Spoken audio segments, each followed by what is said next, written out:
Fala pessoal, e aí, tudo certo?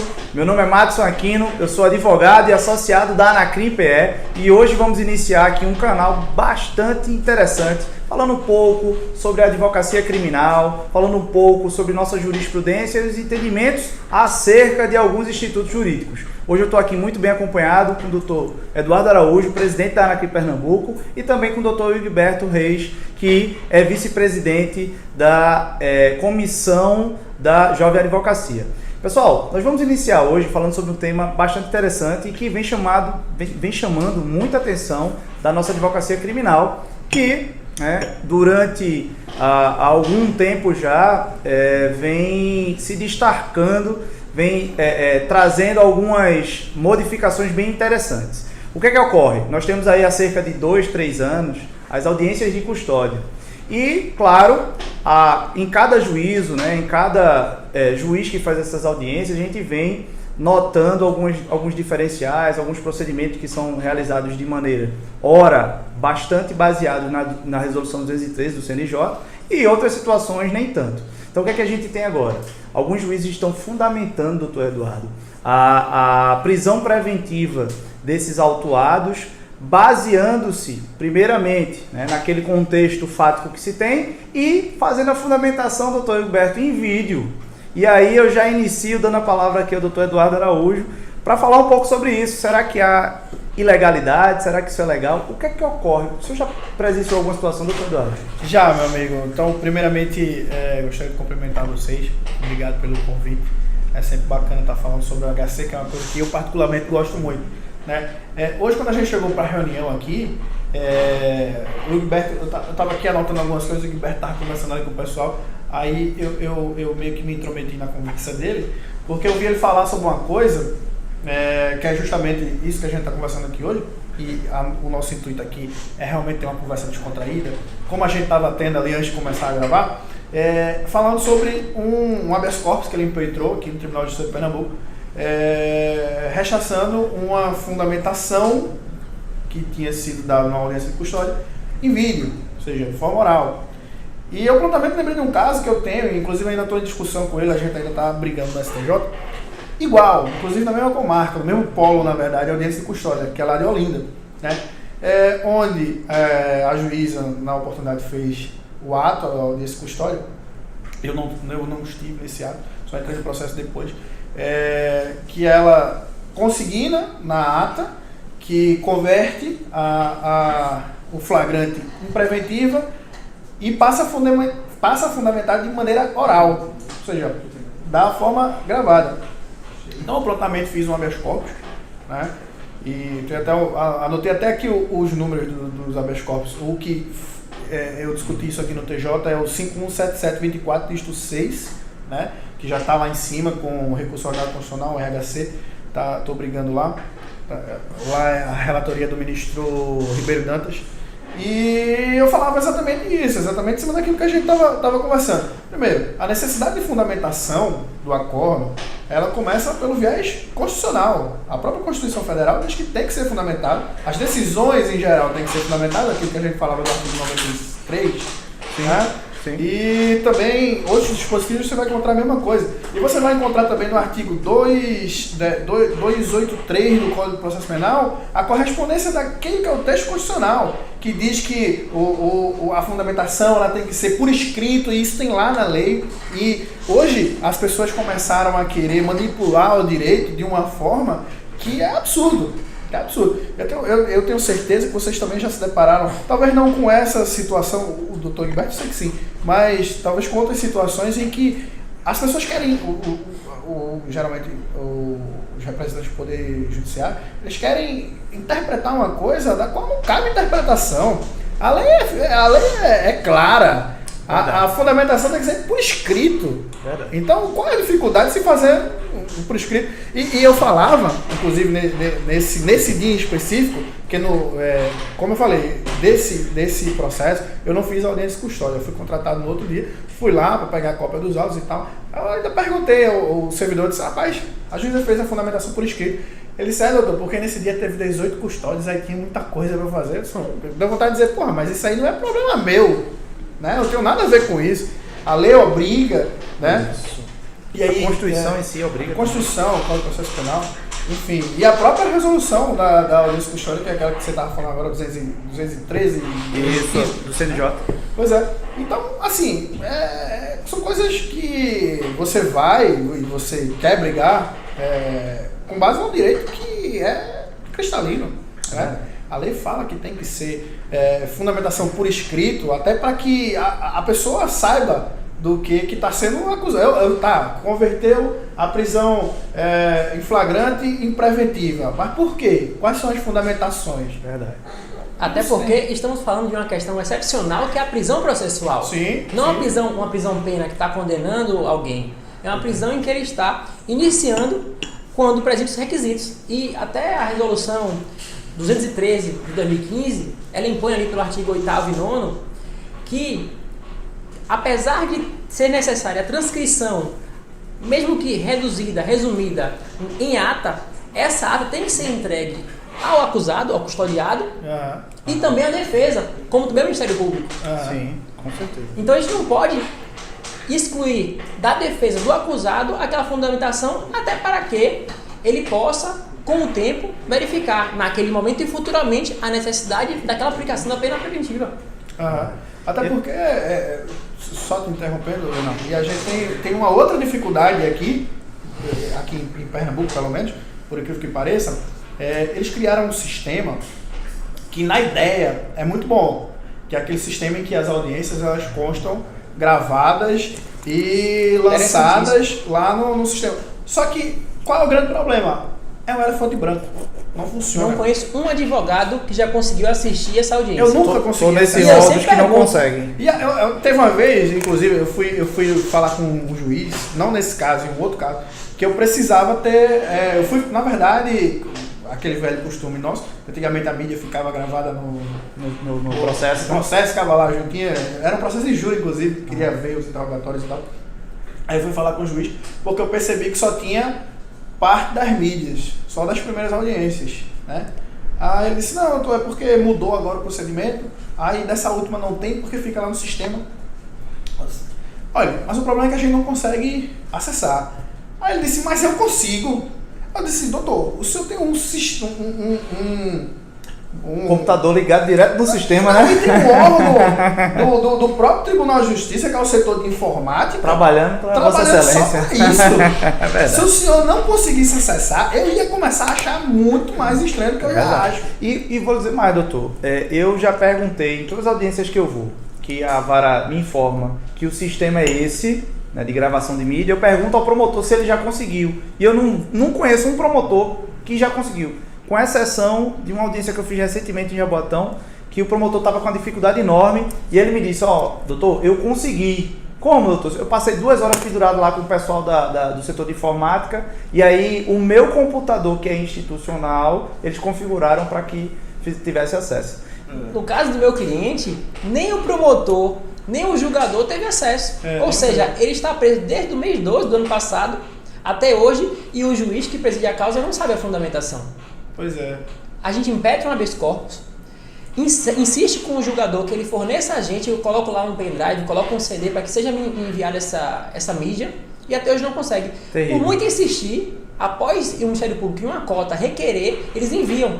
E para surpresa, e não tanto surpresa minha, a mídia está corrompida. A gravação está inaudível. Por isso que pode ser que por isso omitiram. E hoje no tribunal, o tribunal insistindo que é tecnologia, é possível, não tem prejuízo, mas tem, porque eu não sei a fundamentação. Eu lembro de memória que a prisão foi aplicada com base na Garantia da ordem pública, essas pública, coisas genéricas que ninguém sabe o que é. Eu não sei se os senhores concordam comigo, mas eu percebo que se tem procurado no Poder Judiciário uma facilidade em relação a essas decisões tão importantes. Talvez não seja tão importante do ponto de vista coletivo, mas é muito importante do ponto de vista individual. Afinal de contas, é a liberdade de uma pessoa que vai ser cerceada naquele momento, e essa pessoa quer saber o porquê. Inclusive, eu quero render aí um abraço para o Dr. Flávio Lapenda, que é um caso que ele me contou, me falou desse caso, e eu achei bastante interessante, onde, numa audiência, um magistrado fez uma primeira audiência de custódia, né, fundamentou, era um caso de Maria da Penha, e essa pessoa ficou presa por conta daquela situação. E aí o cliente do Dr. Flávio Lapenda foi logo em seguida na audiência de custódia também, e a fundamentação em relação àquela situação de Maria da Penha foi utilizada também para esse cliente dele, que era a próxima custódia. Agora note, era um caso de tráfico de drogas. E aí vai a resignação, vai o inconformismo do advogado. Foi o que ele fez. HC, do HC aqui negado em sede liminar no Tribunal de Justiça de Pernambuco, ele já subiu para o STJ e conseguiu eliminar, porque realmente não havia nada a ver uma fundamentação com a outra. Eu pergunto aos senhores, doutor Eduardo, o senhor acha que realmente há um sentido do Poder Judiciário em tentar facilitar e se transformar numa fábrica de decisões não fundamentadas? Eu falei uma vez na sustentação oral que eu fui fazer no Tribunal de Justiça de Pernambuco, que as decisões decretando prisão, elas estavam sendo produzidas a lote. Porque nesse processo específico, e eu ainda usei essa analogia, eram 2 processos da mesma vara, inclusive uma vara do júri, em que respondiam esses 2 processos 2 irmãos gêmeos, e os decretos de prisão também eram gêmeos. A única diferença que tinha era a data, somente. O resto era igual, né? E eu inclusive falei isso. Então, assim, é bom que a tecnologia vem, isso é bacana. Hoje em dia a gente consegue. A gente estava aqui, antes de começar a gravar, eu falei de um RHC, desse meu processo. Eu falei que estava com parecer, o Gilberto já conseguiu acessar aí, já conseguiu ler o parecer. Enfim, essas são as benesses que a gente tem. Agora é o seguinte, a tecnologia, para quem não sabe utilizar, é um mal muito perigoso. Tanto para nós advogados, que às vezes nos acostumamos a também o Ctrl-C, Ctrl-V, a gente também tem essa nossa parcela de culpa, porque boa parte dos colegas fazem isso também, quanto para quem dá a decisão. Eu tenho dois casos, e aí você falando da situação do Flávio, me veio na cabeça 2 casos de habeas corpus que eu impetrei aqui. Primeiro, foi um habeas corpus onde existiam 13 pessoas presas e 2 Rodrigos. Eu sempre falo, inclusive eu fiz um curso de habeas corpus algumas vezes já, vocês sabem disso. Fiz em Brasília, fiz em Goiás, e eu sempre falo desse caso. Quando eu vou falar, já tem gente que já conhece. É de Rodrigo, né? De Rodrigo. Rapaz, o nome do meu cliente é fiz a sustentação oral, e quando o desembargador foi fundamentar o voto dele, ele estava fundamentando o voto no outro Rodrigo, que não era o meu, né? E eu levantei a questão de ordem, ele simplesmente não me deixou falar. O senhor já tem sua hora de falar, não sei o que. Eu sei que eu poderia ter insistido, é uma questão de ordem, pô. É um erro crasso. É verdade. Então, nesse dia eu tava meio... Então termine de falar suas coisas aí, que lá em cima a gente reforma, né? E o cara, ainda assim, terminou. Ele leu o voto dele, né? Não, ele leu com convicção, né? Da outra vez aconteceu uma coisa que o próprio desembargador, percebendo a besteira que tinha feito, ficou meio assim. Veja, eu tinha impetrado um habeas corpus liberatório, perdi. Aí fiz um substitutivo, ganhei um liminar. Beleza. O cara tava solto. E aí, tinha uma resposta à acusação nossa, eu acho que com umas 7 preliminares, eu não lembro agora de cabeça, muitas preliminares. E o que o juiz fez? O juiz não analisou as preliminares e marcou a audiência. Prontamente, um HC, vai ter audiência. Inclusive, nossas preliminares versavam sobre a absolução sumária, né? E ele tinha que ter encarado aquilo ali antes de marcar a audiência. Tem que decidir. Aí eu, prontamente, HC, nem pedi liminar. E mesmo assim a liminar foi negada. Já aconteceu comigo. Infelizmente, hoje eu já não peço. Não, aqui tem as liminares fantasma. Quem gostava de fazer muito isso era o final desembargador Odilon. Já umas 3 vezes aconteceu comigo. Mas ainda assim tem alguns desembargadores que ainda mantêm a escrita. Você nem pede liminar, quando vê uma publicação, você acha que poxa, julgaram o mérito e não define a liminar, eu nem pedi. Qual liminar? Né? Aí você vê, né? Como é que eu vou ganhar o mérito desse jeito? Se eu perdi uma coisa que eu nem pedi, imagina o que eu pedi. Pois é. E aí eu sei que eu impetrei esse habeas corpus, fui fazer a sustentação, o meu cliente estava comigo, e eu começo e tinha informação de que ele estava em liberdade e tal. E eu falo na minha sustentação oral que ele estava em liberdade, ganhamos a liminar e tal, não sei o que. E aí, beleza, termino minha sustentação. E aí o desembargador, relator, ele agradeceu, aquelas formalidades de sempre, com muita gentileza, inclusive, e disse, mas eu não vislumbro razões para a revogação da prisão preventiva. Excelência, pela ordem, isso não é objeto de impetração do habeas corpus. Ele está solto, ele ali, ele está solto. Não, não estou pedindo isso, eu sustentei. Nesse dia eu fiz uma coisa que talvez hoje eu não faria, que eu saí da tribuna, né, antes de acabar. Felizmente ninguém está dando valor ao trabalho que a gente está fazendo aqui e eu não vou ficar mais, né? Teria toque, pedi licença aos demais, também não fui agressivo nem nada, só me retirei porque realmente é uma coisa que deixa a gente bastante chateado. Você foi educado, a deselegância foi dele, e você não prestou atenção no que o senhor estava falando, né? E eu sei que, mesmo com aquele clima todo criado, eu ainda perdi meu HC à unanimidade, né? e aí eu tive que fazer, teve um constrangimento, que ele foi reler e tal, não sei o que, mas mesmo assim, eu acho que não quis ter o trabalho de revisar e de tirar de pauta, que é uma coisa raríssima aqui no Tribunal de Justiça de Pernambuco, é o desembargador dizer que vai retirar de pauta, que vai pedir vista. Vai pedir vista, né? não ocorre. No STJ isso acontece constantemente. O advogado vai fazer uma sustentação, levantou uma questão que não tinha sido analisada, o desembargador não tem, o ministro, na verdade, não tem esse melindre. Vou tirar de pauta, vou pedir vista, vou analisar melhor a questão, depois uma sessão a gente julga. Aqui não tem isso. Aqui é uma coisa, um rolo compressor. E aí eu sei que a gente impetrou um habeas corpus lá no STJ, ganhamos mais um liminar, esse processo inclusive está parado até hoje, o juiz não analisou as preliminares, mas também suspendeu a audiência, eu acho que isso já vai caminhando para o segundo ano já. Olha aí. O que é que o senhor acha, doutor Gilberto? Existe realmente essa discrepância em relação às fundamentações? Você acredita que tem algo a ser feito em relação ao Poder Judiciário nesse sentido? Porque assim, a gente nota, como eu falei anteriormente, o doutor Eduardo bem frisou, que há uma certa, eu não diria preguiça, mas acho que é uma vontade de se automatizar tudo. Só que existem coisas que no nosso cotidiano que não dá para automatizar. Eu observo que não necessariamente os julgadores e desembargadores eles têm responsabilidade ou culpa. A gente está com o judiciário hoje em dia realmente abarrotado e que não tem condição, não tem braço, não tem pessoal para tanto.